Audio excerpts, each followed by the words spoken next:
Passionnés créateurs, bonjour à vous. On se retrouve aujourd'hui pour un nouveau tutoriel, toujours sur le thème de Pâques, et on va s'attaquer aujourd'hui à un petit panier pour Pâques. Nous avons donc ici des petits nœuds rouges qui ressortent bien de la création avec une anse, et à l'intérieur, bien sûr, on aura les œufs récoltés. J'ai utilisé des die, c'est totalement facultatif, mais c'est sûr que ça facilite grandement la décoration. On se retrouve de suite pour le matériel et le tutoriel.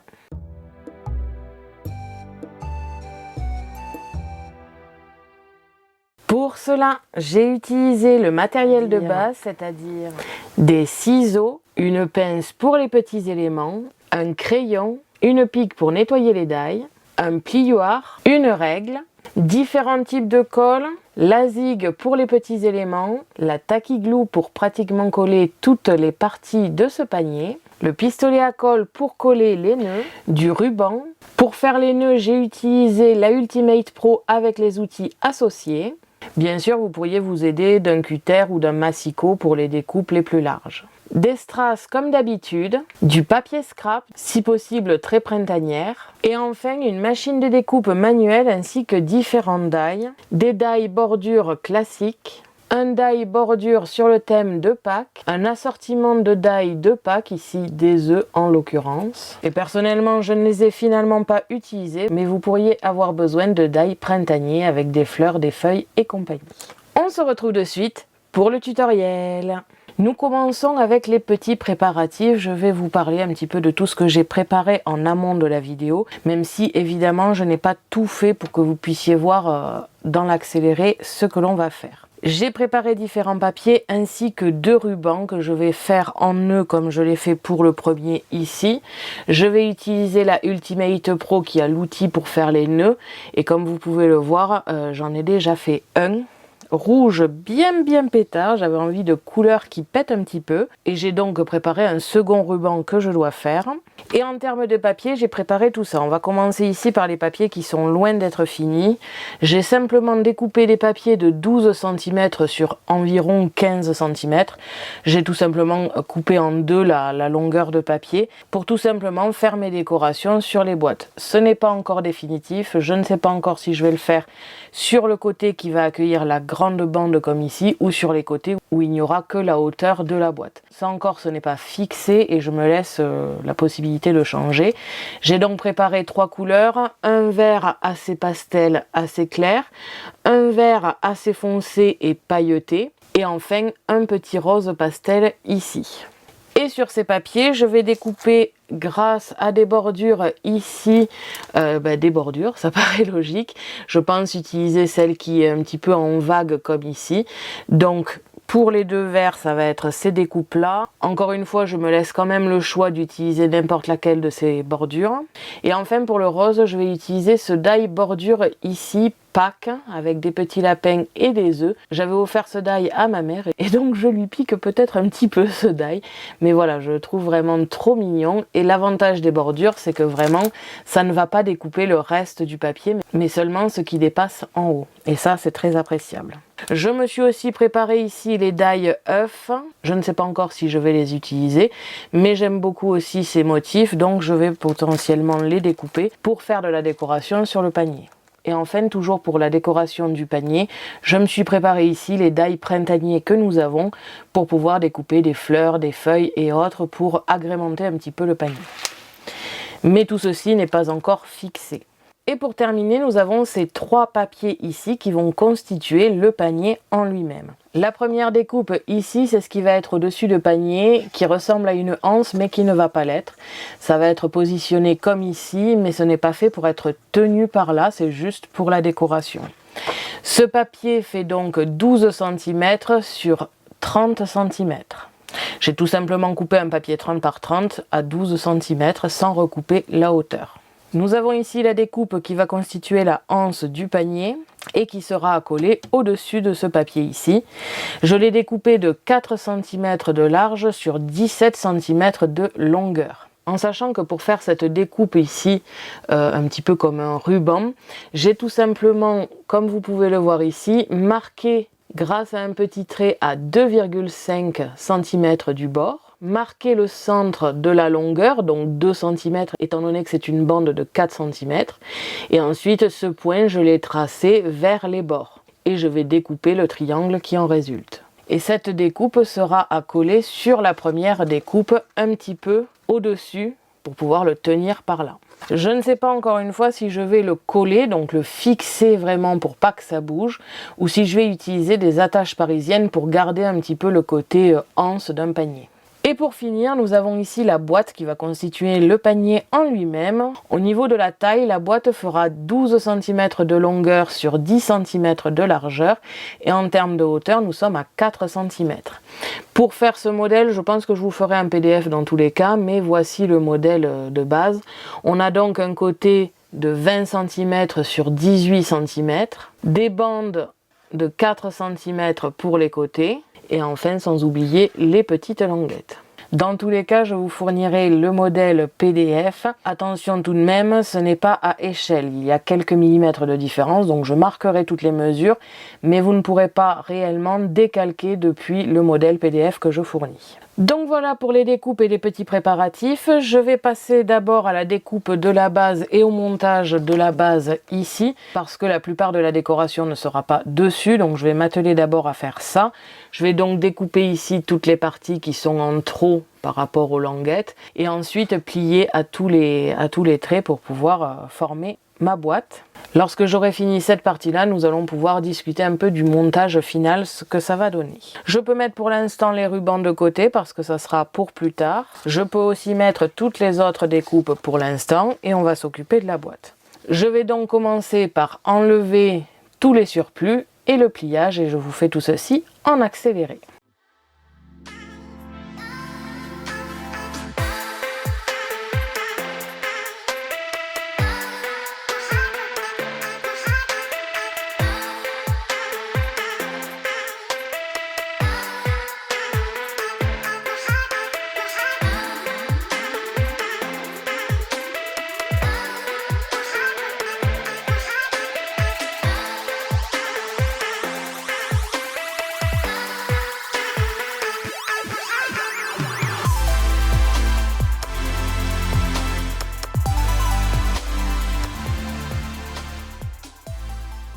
Donc voilà, j'ai réalisé les découpes, j'ai fait mes pliages et j'ai gommé toutes les parties de crayon pour pas que ça se voit. En termes de montage, c'est très simple, on va venir tout simplement coller les languettes sur les parties d'à côté comme ici. Je vais bien sûr réaliser ceci en accéléré parce que ce n'est pas bien compliqué. Et ensuite, ce que je peux déjà coller aussi, c'est cette partie qui est à coller sur la longueur de 12 cm, bien bord à bord comme ici au niveau de la boîte en bas. Et on fait la même chose en face comme ceci. Ça, c'est un collage que l'on peut faire de suite après avoir monté la boîte, parce qu'il n'y a pas grand chose à faire dessus, du moins pas quelque chose qui demande à ce que ce soit à plat. J'hésite cependant à faire un petit trou avant le collage pour pouvoir ensuite positionner avec une attache parisienne ma bande ici. Mais ça, j'hésite encore parce que je ne sais pas encore si je vais tout simplement pas le coller. Donc je vais déjà monter la boîte, ça sera déjà fait, et ensuite je vais réfléchir un petit peu à ce que je veux faire. Si je souhaite le coller, alors je pourrais coller directement ma grande bande de 12 cm. Si je souhaite utiliser une attache parisienne, je vais d'abord faire mon marquage sur cette feuille, parce qu'une fois que ça sera positionné comme ici, ça va beaucoup bouger et ça va pas être très facile, même si c'est faisable quand même. Donc je ferai peut-être d'abord le trou et ensuite je collerai. Dans les deux cas, ce n'est pas très compliqué, donc je vous fais tout ceci en accéléré et c'est parti.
Donc voilà, une fois le montage terminé, finalement j'étais partie sur des attaches parisiennes et j'ai masqué les attaches parisiennes parce que le trou que j'avais fait était un peu bas et donc ça séparait pas assez la anse du panier en lui-même.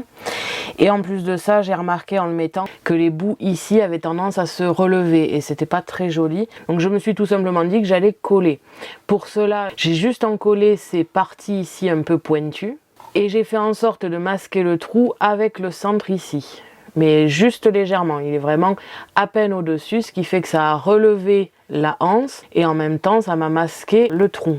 Et par-dessus j'ai collé les nœuds, ce qui fait qu'on ne voit pas non plus les trous de la anse. Le seul trou que l'on voit, c'est celui qu'il y a au milieu ici. Encore, on ne le voit pas beaucoup parce qu'il y a des parties blanches. Moi, personnellement, je le vois. Je pense que je vais le masquer tout simplement avec un petit strass. J'avais donc prévu ma décoration avec les bordures sur ce côté-là.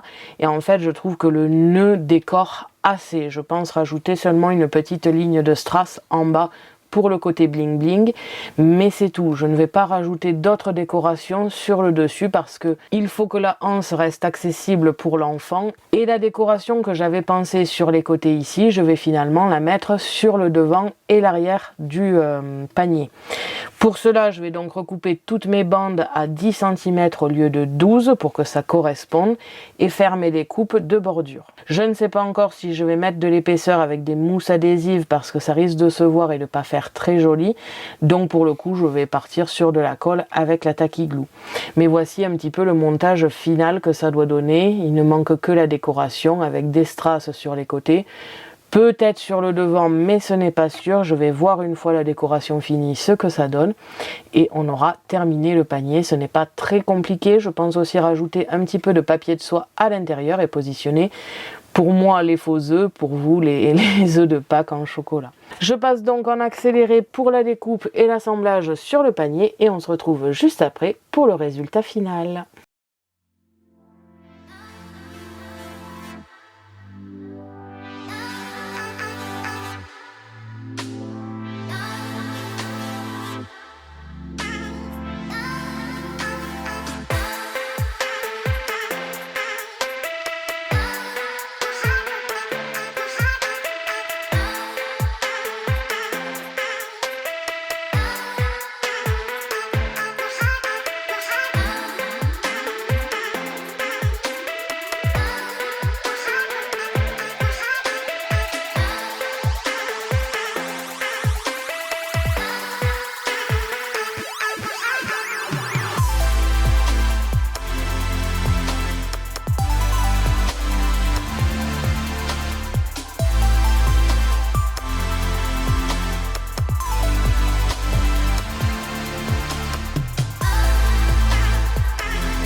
Donc voilà, une fois le modèle de panier terminé, pour le devant, je suis partie sur une décoration qui ne dépasse pas. Donc ceci est vraiment le devant et par là où les enfants vont pouvoir mettre les œufs et surtout les reprendre. Et à l'arrière, je suis partie sur la même décoration, mais un petit peu plus haute pour que ça dépasse du panier tout simplement. Ce qui fait que dans les deux sens, on peut voir la décoration. Comme vous pouvez le voir, j'ai donc utilisé la bordure lapin ici sur le devant et les deux autres bordures sur l'arrière sur deux papiers différents. Et exactement la même chose ici. J'ai rajouté un œuf découpé, je trouvais ça assez joli, ainsi que des strass. Pour les côtés, comme je vous l'avais dit, je suis partie sur une ligne de strass ainsi qu'un œuf découpé ici avec des petites arabesques à l'intérieur et ici sur un œuf découpé en deux grâce aux die associées et toujours cette ligne de strass. Sur la anse, je n'ai rien mis étant donné qu'il y a du foil, en plus ça ressort quand même, donc ce n'est pas trop grave qu'il y ait rien et ça permet de bien accrocher ici. Pour une main d'adulte, il faudrait encore plus la séparer, mais pour une main d'enfant, ça sera largement suffisant. J'ai aussi mis les strass sur les trous. Comme je vous ai dit, ça ne se voit pas trop, mais personnellement, je préfère tout simplement le camoufler. Comme ça, je suis sûre que personne ne le verra vraiment, même si on regarde dans le détail. Et donc, le voici terminé. Je vous invite à aller voir sur le blog les photos une fois le papier de soie et les œufs mis à l'intérieur. Et surtout, ça vous permettra aussi d'avoir le modèle PDF. Nous avons donc terminé ce tutoriel, n'hésitez pas à me dire en commentaire si cela vous a plu et on se dit à la semaine prochaine pour un nouveau tutoriel de Pâques à la main. Merci à tous d'avoir regardé ma vidéo, n'hésitez pas à me poser des questions ainsi qu'à me dire en commentaire ce que vous avez pensé de ce petit panier. Je vous invite à me suivre sur mon blog ainsi que mes réseaux sociaux que vous pouvez retrouver dans la description de la vidéo. À la prochaine pour de nouvelles créations.